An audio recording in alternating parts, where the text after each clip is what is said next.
हो गया यकीन कि भैया ने आपको नौकरी से निकाला है। Now please get lost. तुम्हारे लिए ना एक वर्ड है, डेलुलू। अपने छोटे से दिमाग में अपनी दुनिया बना रखी है, फार फ्रॉम रियलिटी। इतना सब कुछ हो गया फिर भी मुंह उठा के फिर से आ गई। तुम्हें क्या लगा कि तुम्हारी माँ सुधा आंटी को थप्पड़ मारेगी और रक्षित फिर भी तुम्हें अपना दोस्त बनाए रखेगा? वाओ, बड़ी आत्मसम्मान की बातें किया करती थी। तो अब अगर आपकी आत्मा में थोड़ा भी सम्मान बाकी है ना, तो कृपया करके यहां से चले जाइए। You know it's really funny कि तुम्हारी माँ को लगा कि सुधा आंटी तुम्हारा और रक्षित का रिश्ता करवाएंगी। पूरा खानदान ही डेलुलू है। Genetic defect.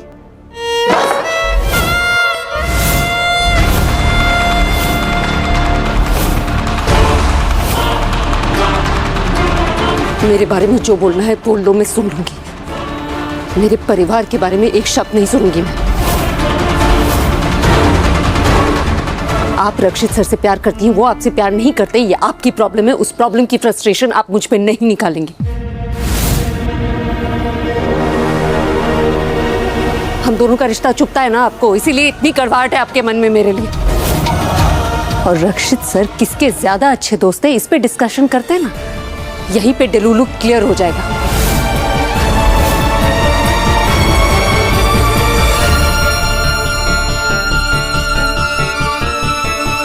तुम्हारे मुंह ही लगना बेकार है।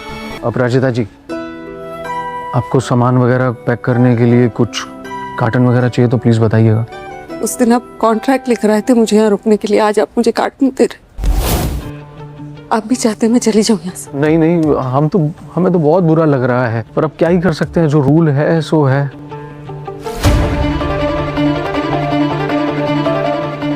रूल?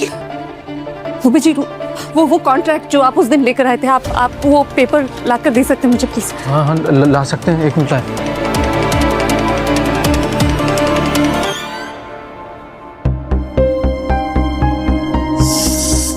55 कॉल कर चुकी हूँ, फोन ही नहीं उठा रहा है, बात करने को तैयार नहीं है।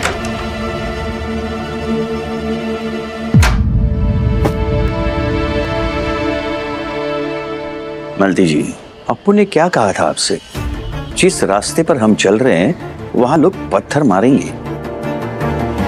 हर पत्थर से अगर आपको दर्द होगा तो मंजिल कैसे मिलेगी? आप मत ध्यान दीजिए इन लोगों की बातों पर। मालती बेचारी ने अपनी सेकेंड हैंड बेटी को उस फर्स्ट हैंड रक्षित के साथ चिपकाने की कोशिश की, लेकिन ये सब कांड हो गया।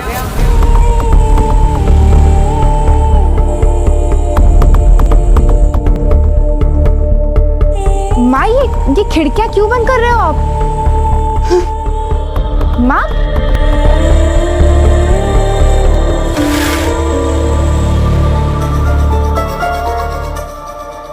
मालती जी, लीजिए। पर आप क्या करने वाली हैं इससे?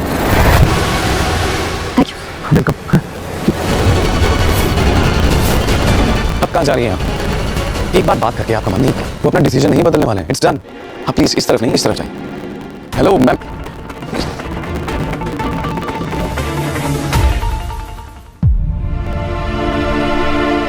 ये क्या तरीका है? मैंने कहा था आपसे जाने के लिए ना अपराजिता जी। रूल समझ नहीं आते आपको? रूल समझ में आते हैं, इसलिए कह रही हूँ मैं ये नौकरी छोड़कर नहीं जा सकती। What nonsense! आप अपने बनाए हुए रूल्स को नॉनसेंस कह रहे हैं। मैंने आपको जॉब से निकाल दिया है। आप नहीं निकाल सकते। किसने कहा? किसने क्या? इस कॉन्ट्रैक्ट में जो आपने बनवाया था। देखिए ये क्लॉज नंबर 11। देखिए क्लॉज नंबर 11, इसमें साफ साफ लिखा है कि 3 महीने का नोटिस देना पड़ेगा और कोई दो राय नहीं है। साफ साफ लिखा है, अगर मैं नौकरी छोड़ना चाहती हूँ तो मुझे 3 महीने का नोटिस देना पड़ेगा, और आप अगर मुझे नौकरी से निकालना चाहते हैं तो आपको भी 3 महीने का नोटिस देना पड़ेगा। तो अब मैं यही हूँ 90 दिन के लिए।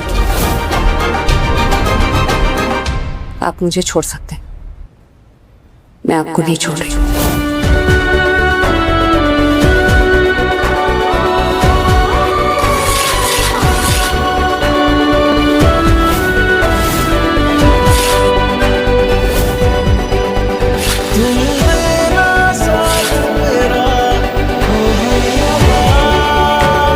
Thank you. आपने कहा था रूल्स आर रूल्स, आपके बनाए हुए रूल्स तो नहीं तोड़ सकती ना, इतनी हिम्मत नहीं है मेरी। आपके गुस्से से डर लगता है मुझे। वापस काम पे जा रही हूँ, रूल्स फॉलो करते हुए।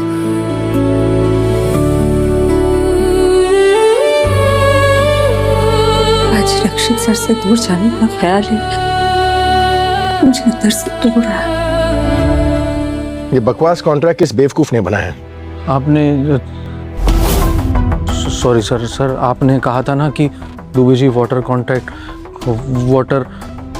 टाइट कॉन्ट्रैक्ट रखना, तो फिर वैसे ही इतना बना। वाटर टाइट कि हम ही डूब गए। So sorry sir.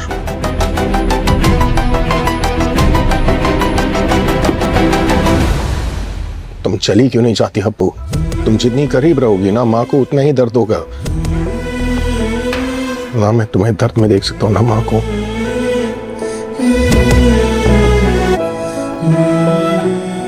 सॉरी रक्षित सिंह, ऐसी जबरदस्ती यहाँ रुकना पड़ रहा है। आपको मनाना भी जरूरी है, और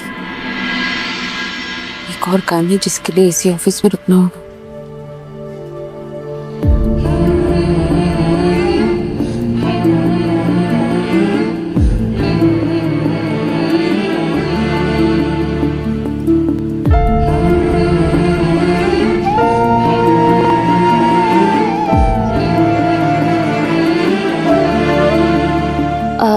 ईशा, वो ईरा मैम ने मेरे लिए कोई काम दिया?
Oh.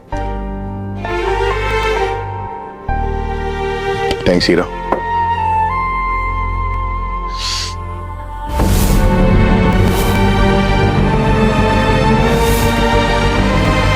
आप अंदर कैसे आए? दरवाजे से। मुझे जुकाम हुआ बारिश में भीगने की वजह से। आपको कैसे हुआ जुकाम? आप भी भीगे थे बारिश में? मैंने कहा था ना आपसे ऑफिस से जाने के लिए। मैं चली जाऊंगी, लेकिन आपकी नाक को क्या हुआ मेरी नाक को? टप टप। क्या टप टप टप टप व्हाट? बह रही। अपराजिता जी, 3 बातें। सबसे पहली बात तो आप बिना परमिशन के मेरे कैबिन में ऐसे घुस नहीं सकती। दूसरी बात, मैं बिजी हूँ, आप प्लीज जाइए। और क्या चाहिए? नहीं, वो आपने तीन बातें कही ना, तो तीसरी बात।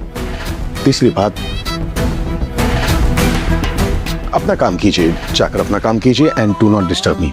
लेकिन मुझे तो करना पड़ेगा ना आपको डिस्टर्ब। सर आप मेरे बॉस हैं और आपके ऑफिस में कोई मुझे काम दे नहीं रहा है। ईरा मैम ने भी मुझे कोई काम नहीं दिया, सिर्फ आप ही मेरा सहारा है। मैं आपका कुछ नहीं हूँ अपराजिता जी।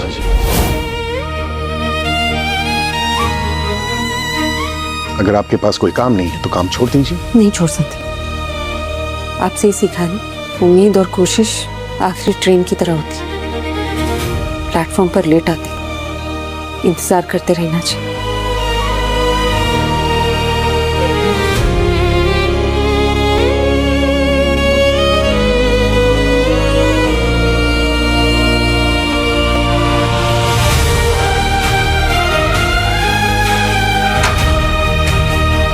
पता नहीं रक्षित सर से अपना दर्द कब तक छुपा पाऊंगी। वो कैसे मुझसे नाराज हुए। आप बैठे ना। मालती भाभी, लोग तो ख्याली पुलाव पकाते हैं, पर आपने तो 56 भोग बना दिया, खिला दिया, हजम कर लिया, वो भी बिना डकार के। वाह। वैसे क्या कहा था आपने? पहले रक्षित की शादी अपू से होगी, फिर आरू की रोहन से, और फिर मेरी रश्मि को आप अपनी बहू बनाकर इस घर में ले आएंगे। आप तो जानती हैं कि एक डिवोर्सी लड़की का हाथ कौन थामता है। इतना अच्छा लड़का मिला था और आपने क्या किया? हाँ, उसकी माँ को थप्पड़ मार दिया। अब रक्षित आपको कभी माफ नहीं करेगा। वो हमारी अप्पू को कभी भी नहीं अपनाएगा। अब अप्पू का घर कभी नहीं बसेगा। वो थप्पड़ आपने सुधा जी को नहीं, सीधा अपनी बेटी की किस्मत को मारा है। बस बस बहुत हो गया मालती भाभी। मैं अपने रश्मि के भविष्य के साथ और रिस्क नहीं ले सकती। मैं अब अपनी रश्मि के लिए दूसरे लड़के ढूंढूंगी, और जैसा ही अच्छा लड़का मिलेगा ना, सीधा शादी। और मिला, रश्मि और अविनाश एक दूसरे को बहुत प्यार करते हैं। अरे भाड़ में क्या प्यार व्यार।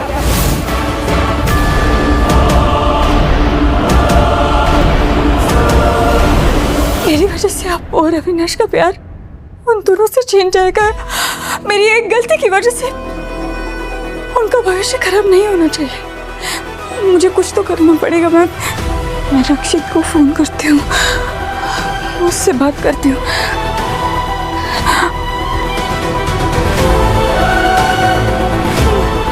रक्षित अभी भी फोन नहीं उठा रहा है। मैम, ऐसे हाथ पे हाथ धरे जाने से कुछ नहीं होने वाला। मुझे ही कुछ करना होगा। मैम,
मुझ पे या एहसान तुम्हारा